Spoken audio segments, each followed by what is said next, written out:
अच्छा, मजीद आपको बताएं कि तहरीक इंसाफ के परेड ग्राउंड में जलसे के लिए काफिला जेलम जादा चौक से रवाना हो गया है।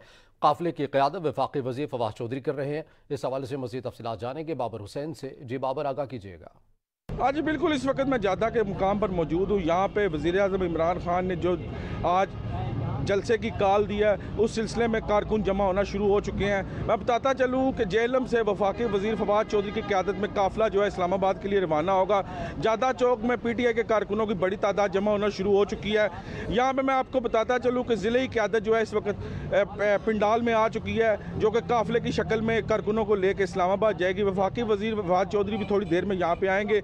मैं आपको ये भी बताता चलूँ कि PTI की जो काफ़िला है चारों तहसीलों से ज़्यादा चौक में जो PTI के कारकुन जमा होंगे और क़यादत जो ज़िले ही है वो भी जमा होगी। यहाँ पे इस वक्त बड़े बड़े पैनाफ्लेक्स लग चुके हैं, झंडों की बहार है और PTI के कारकुन पुरजोश है कि अपने वज़ीर आज़म की कॉल। बहुत शुक्रिया बाबर।